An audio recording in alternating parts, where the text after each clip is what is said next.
Hey guys, Crosky here. First of all, I should mention that you'll have to bear with me. I've got a bit of a hoarse voice after the 4th of July festivities last night, so I do apologize for that. But I just played a pretty interesting game. I just jumped into the 3 plus 0 hourly Crazy House Arena just to get the blood flowing and play some games and see what's going on. I didn't play the entire tournament, but had a particularly interesting game against this guy, Pebro7 or Peb07. I don't know how you pronounce that, but it's a miniature. It's a pretty quick game. But I decided to depart from E4 theory and try something a little bit more interesting, a little bit more novel, a little bit newer and unexplored, at least as far as the opening database goes and as far as my opening knowledge goes. And it turned out pretty well, actually. So I wanted to take a look at this and explore a few lines. So E4, E5. Now, this is very standard stuff. Oftentimes we'll bring the bishop out to C5. Nothing wrong with E7, though. That's perfectly playable. Castles, castles. And now here, this position has been played many thousands of times. Most often, as you see here, with D3, followed by D4, but D3 is overwhelmingly the choice in this scenario. And after D3, black will play H6 or D6, and you'll try to get your bishop out here, or to E3. You'll also play H3, bring this knight into D5, and again, that position has been played thousands of times, but I wanted to try something a little bit new. So what I did is play knight D5, and what I'm doing here is I'm leaving this pawn on pre, and something that could be called the Rui Lopez vein, or maybe even in some Italian game type veins. And what I mean by that is this is somewhat of a poison pawn because of the open file or the half open file that you'll create. White, I don't think black can get away with taking that pawn with impunity because after I bring my rook here, as you've seen in the game, then I've got some pressure down this file, and I'll at least reclaim this pawn with some interesting play. If he declines this pawn, however, and just proceed with like D6 or something very normal, then I'm going to axe this bishop off and start creating some threats here. So that's what I was trying with this early knight D5 move, leaving this pawn on pre. He does take it. So that is the test of any gambit line, is accepting the gambit and seeing if you can refute it. So I'm glad he took. I wanted to see how this would pan out. I did continue with rook E1, and he dropped his knight back to D6. Now, he could have taken on F2, and I think that's probably critical here. That's a critical move, is taking on F2. And that's been played one time before. Again, Ryan T is OP against Zek. And Zek is a very strong player. I think he found the correct move here. Knight takes F2. Now, after king takes F2, you have 2 pawns for the piece. Black has 2 pawns for the piece. But black's going to get the initiative as well. So bishop c5 is how this game continued, and I think, again, that's probably the correct decision. Putting pressure down this open diagonal. It's not crushing or anything. It's not decisive, obviously. But after d6, black has a lot of open lines to work with, and it's a little bit uncomfortable for white to defend after a pawn appears on h3. And now he's got some aggressors coming in on both the light and the dark squares. And it's not decisive, as I said. You see this game continues with d3, pawn here, exchanges. And now after pawn at g4, you're going to win a piece back in all likelihood. And I think black is sitting pretty well here. Again, it's not decisive. White could proceed with something like bishop e3, bishop at e3 to block off this diagonal. After takes, the king has to take, of course, because if you take with the queen, you're falling victim to this nasty knight fork and dropping the queen and probably the game. So king takes, and now what's the material count? You got these 2 pieces to be okay. So you've got looks like 2 pieces for 1, 2, 3, 4 pawns. Is that right? So 2 pawns per piece. But white's king is exposed, and black has a little bit of initiative. So I don't think I like this for white so much.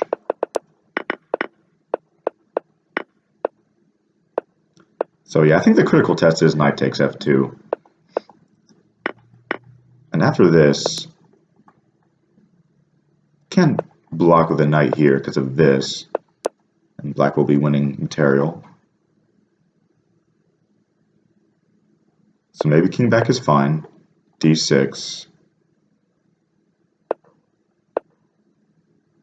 I was playing around with d4 a little bit earlier with ideas of dropping a piece here, but I'm not sure that gets very hairy very quickly. So maybe this is fine. You know what? No, I think what I like here is a knight at g5. And the point is it's multi-purpose on this square. It defends h3, so he no longer has this at h3 move to pry open your light squares. And it also attacks f7. And that could be very important once this bishop is uncovered, once you move this knight. So yeah, I think I like this move a lot better. For example, after h6, maybe you could even go all in with a sack here. Play something like knight takes f7, rook takes f7, and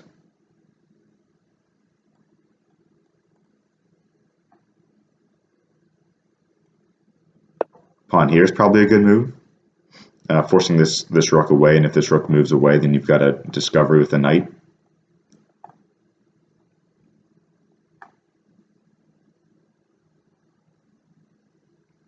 He just defends, you probably take it anyway, and you're still coming in. So yeah, I think a knight at g5 there is the proper way to proceed in this line. Okay, I'll have to keep that in mind if I play this again.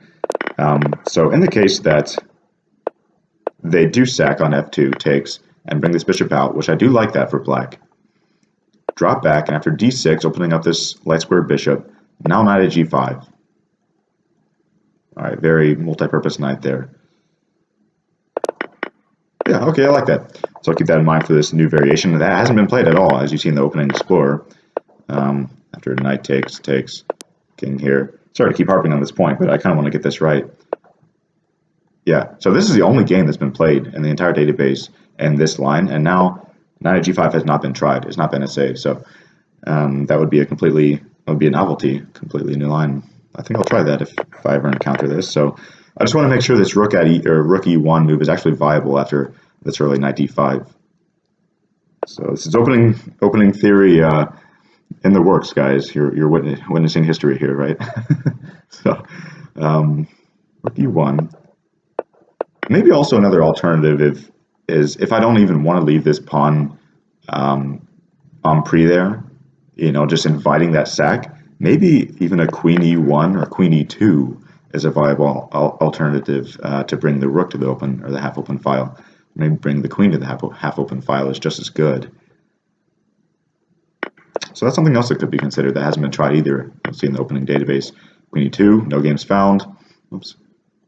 And queen u1, no games found. Very interesting. Something that could be tried.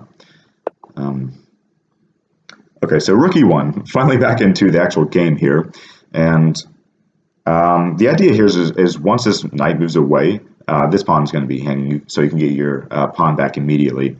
After the game proceeded, he just dropped his knight back to d6 and I took here. So if he wants to try to keep this knight blocking this pawn so he can save that material, that one pawn that he's won, he has a couple tries, but none of them work. Obviously, f5 fails immediately to some pretty nasty discoveries. So you can't open up this diagonal. You could try pawn at f5, but then with a very simple d3 move, kicking this knight, you're still going to be on that pawn. So yeah, you can't hold on to that pawn for any extended period of time. He recognizes that and just drops back to d6.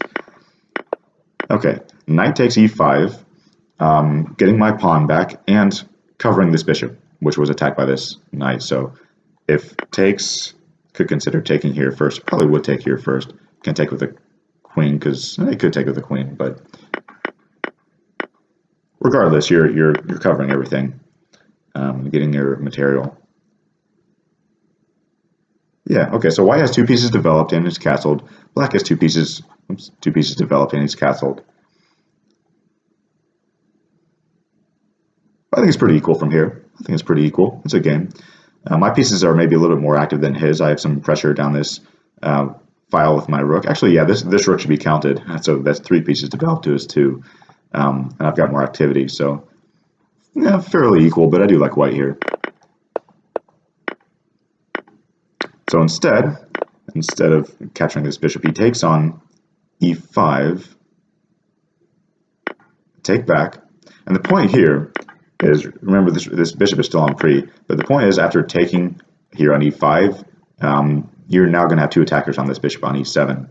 So if he takes my bishop, this bishop's going to be on pre, so it's just a trade. And that's why this all tactically works out. Now my rook is under attack here, and I thought about taking this with that rook, but then I think black is going to have the initiative. He probably actually wins material if I take with a rook. Simple move like c6 will chase this knight away, chase this defender away, and then this rook's going to be on pre. So he'll be attacking 2 pieces, and I won't be able to defend both of them, most likely. Now, actually, that's not even immediately crushing because I could just drop back and vacate this square for a pawn. I think that's actually okay, but I didn't want to give him even that opportunity to possibly get some initiative and maybe win some material. And I thought after knight takes here, I have a pretty interesting continuation. He decides to sack here, so he probably saw what I was going for. I don't think the sack is actually called for. I don't think it's necessary in this situation yet, but my idea was after the king side steps onto h8, I was thinking about knight g6 check. And again, very similar ideas. You're vacating this e7 square for a pawn drop. So, for example, if captures, you're dropping a pawn, and if the queen moves, you're going to take that, takes, and you're getting your material back immediately with very nasty mating threats looming. So you can't take there because if you block, you're just getting mated in 1. So that was my idea. Taken with a knight. And yeah, that looks very dangerous. Not even sure he can allow this. Maybe if king steps there, that's not going to help him at all. I have a pawn here, I have a knight takes. So he's got to take that. Maybe, what if h takes? Yeah, he's still going to fall victim to this. So maybe queen takes is indicated. Maybe that must be played here. Anyway, it's a decent try. So queen takes, rook takes, and bishop f6. He wants to get this rook out of his hair, and this is a nice move, I think. It attacks his rook and lends some extra defense to the dark squares. And it could also be an attacking piece later in the game. You see he has 2 attackers on b2. However, I do have another interesting tactical resource, and that is rook takes e7. The idea here is I didn't really want to just drop back, because then I think black has a chance to consolidate there. He has some more active pieces, and he can shore up this file, so I no longer have this rook bearing down, or he can just play d5, get this bishop out. He can even take here. He can consider taking there if he wants. Stuff like that, and I think I'm handing the initiative back to black when I don't really have to. Rook takes e7, however, as an interesting move. I like this an awful lot, because after rook takes, you're making a very exploitable weakness on this back rank, with ideas of queen at e8, most especially coming down the line. But also, you can win your material back immediately with a bishop at d5, simultaneously attacking f7 and this knight. He can't defend both, so I don't think he can. His best chance is probably just dropping this knight back to e5 and, yeah, consolidating thusly, because realize my queen here isn't really doing too much.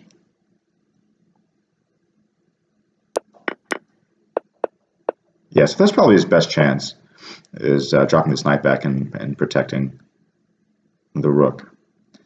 How would I proceed from here? Consider this after rook blocks.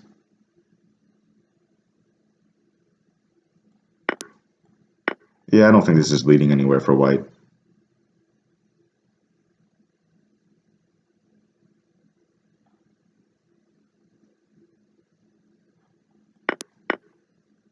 yeah, I think black should be able to cover there, so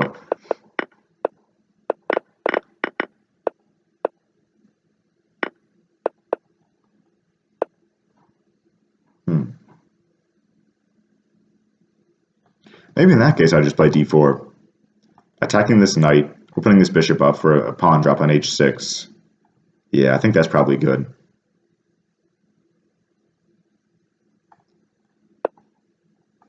If he tries to block that off, I can. Could even do something like this: takes, takes, takes. Bring my queen in. That's probably not best. Maybe just taking here first. If he takes, takes, or even a pawn drop here.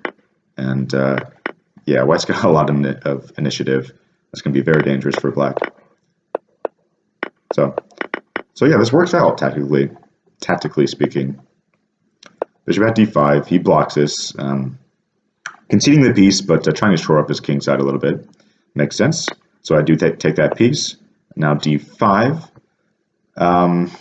Opening up this bishop a little bit, trying to create some space, gain some control in the center, and do so with tempo, kicking this bishop. However, I just ignore it and bring my queen out to h5. The point here is I have a immediate mate threat if he just captures, which is indeed how the game continued. I have queen at e8, and that was the whole point of this operation, because if he blocks here, then I take here. He can't take because he's pinned. He's got to drop back, and he's just going to get mated too. So that's the immediate threat, is queen at e8, which will mate. He addresses that instead of taking here, say, places a rook on, then could even consider sacking here, could consider sacking here, could consider a pawn drop here, could consider bringing some knights in, knight at g4. Yeah, lots of things to be considered. Maybe just immediately this brings to mind. Takes, takes. Bishop here, he blocks. Try to drag him out further. He can't step back because the queen at h7 will mate. He has to take this. And yeah, he's coming way out into the open. This is going to be over shortly.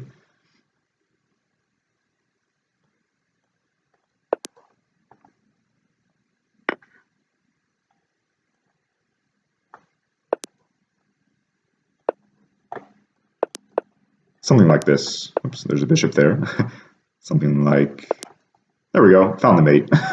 Eventually, right?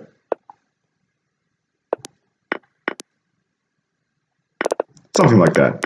So I'm sure there's a forcing line. Is if he tries to shore this up, takes, and yeah, this is surely crushing.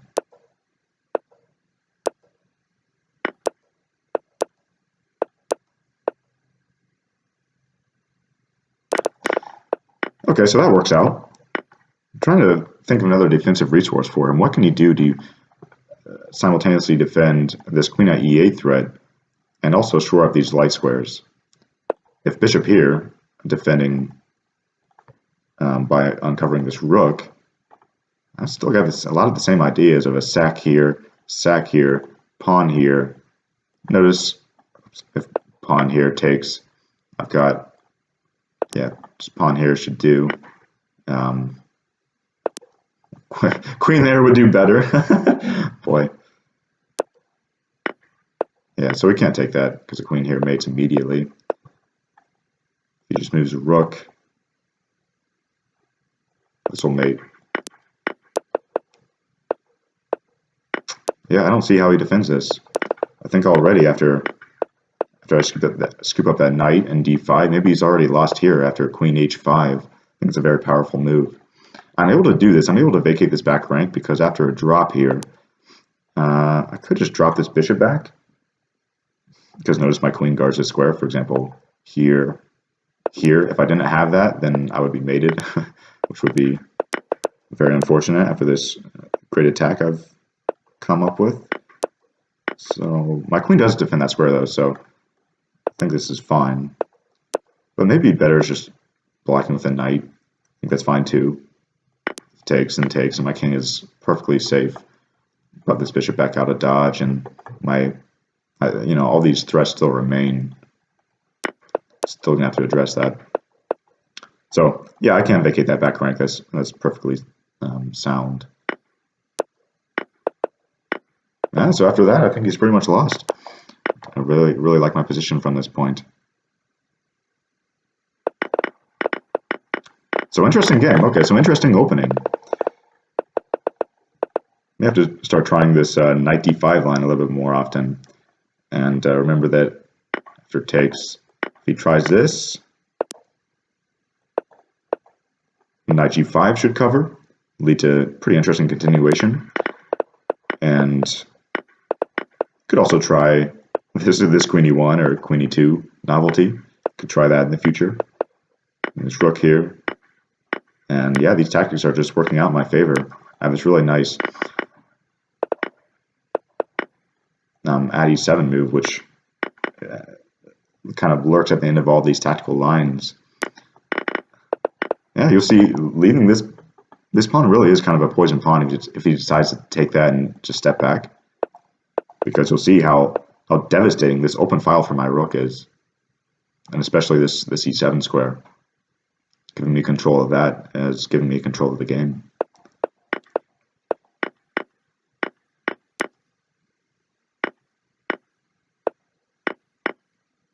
Another nice find, rook takes f7.